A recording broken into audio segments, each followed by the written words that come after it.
निश्चयाचा महामेरू, बहुत जनासी आधारू, अखंड स्थितीचा निर्धारू, श्रीमंत योगी, महाराष्ट्राचे आराध्य दैवत राजे छत्रपती शिवाजी महाराज, भारतरत्न डॉक्टर बाबासाहेब आंबेडकर यांच्या पवित्र स्फूर्तीत अभिवादन करून या कर्जतचे सुपुत्र हुतात्मा भाई कोतवाल आजच्या व्यासपीठावरती खऱ्या अर्थाने उपस्थित असणारे रायगड जिल्ह्याचे तथा आपला सर्वांचे लाडके आणि प्रदेशाध्यक्ष सन्माननीय सुनील तटकरे साहेब, त्याचबरोबर आपल्या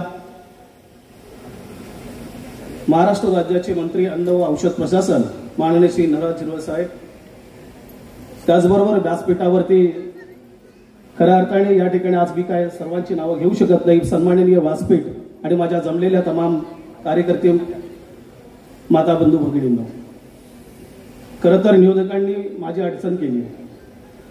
भरतबाई नंतर भाषण करण्याची हिंमत कुणाच्या तिथे नाहीये बाई, तर तरी देखील त्यांनी मला दिली. भाऊंनी सांगितलं अगदी 5 मिनिटांमध्ये सचिन भाऊ तुम्ही बोला, तुमच्या विनंतीला मान देऊन मी आज या व्यासपीठावरती बोलतोय आणि तुम्हा सर्वांची मी दिलगिरी व्यक्त करतोय. गेली 19 वर्षाचा प्रवास संपवत मी आज महाराष्ट्र नवनिर्माण सेनेला अखेरचा जय महाराष्ट्र करून आज राष्ट्रवादी काँग्रेस पक्षामध्ये प्रवेश करतोय.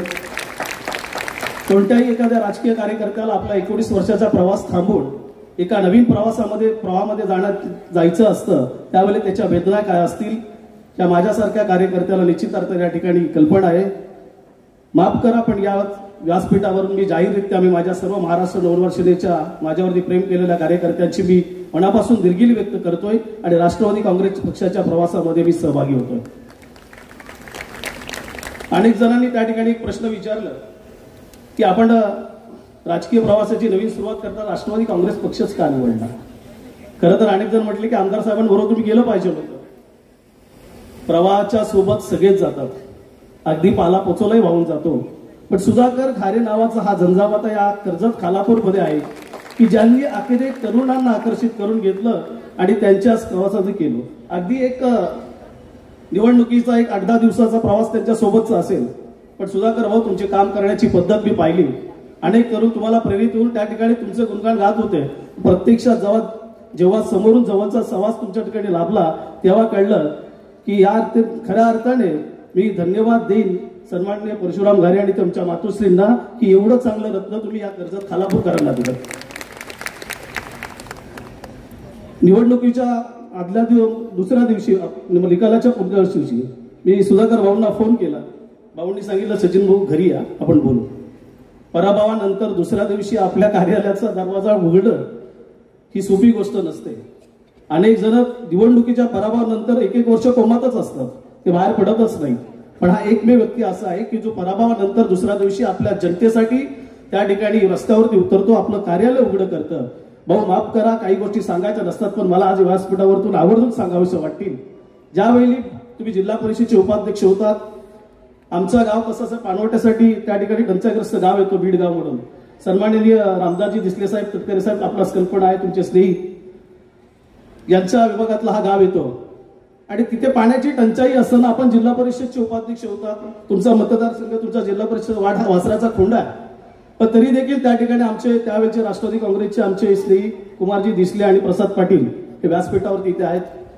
त्यांनी तुम्हाला विनंती केली की आमच्या इथे पाण्याची टंचाई, या माणसाने आमची पाण्याची ताण भागवली. जो की आपला मतदारसंघ नसताना देखील आपले कार्यकर्ते ज्यावेळेला आपल्या वेदना घेऊन जातात त्यावेळेला त्याला पाठबळ देण्याचं काम या ठिकाणी सुधाकर भाऊंनी केलं. राहिला एक छोटासा किस्सा या ठिकाणी सांगतो. चोचीची वाडी म्हणून एक गाव आहे, त्या ठिकाणी एक कर्नल म्हणून अशी एक व्यक्ती आहे, त्यांचं एक फार्म हाऊस होतं. एक मुंबईतील काही सहकारी आले होते, आम्ही तिकडे गेलो. त्यांना वॉकिंगसाठी सकाळी जायचं होतं. आदिवासी वाडीनंतर ते फार्म हाऊस त्याच्या बाजूला आहे, तिथून सकाळी वॉकिंगसाठी समोर ती 4-5 शेतं टाकली आणि पुढे चालत गेलो.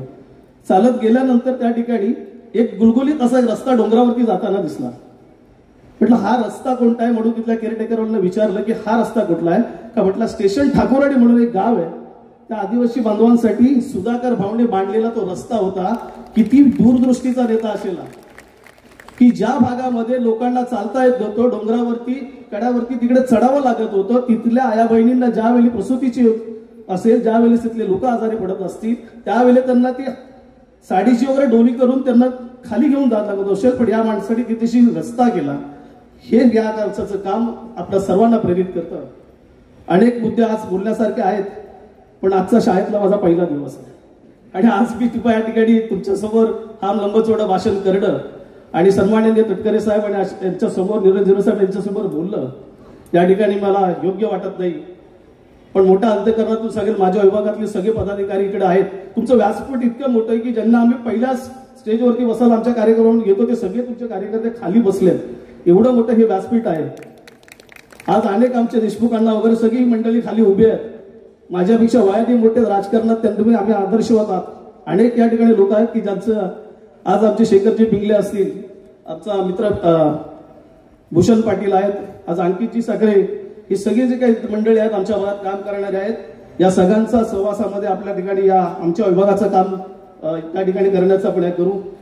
आणि तुम्ही सर्वांना मी जाता जाता एवढंच सांगेन की राष्ट्रवादी काँग्रेस पक्षाचा माझा आजचा हा प्रवेश, या प्रवेशामध्ये तुम्ही सर्वजण तुमच्या कुशीत मला सामावून घ्याल अशी मी तुमच्या समोर अपेक्षा करतो, आशा बाळगतो आणि तुमच्या सर्वांचा मी तुर्तास निरोप घेतो. जय हिंद, जय महाराष्ट्र.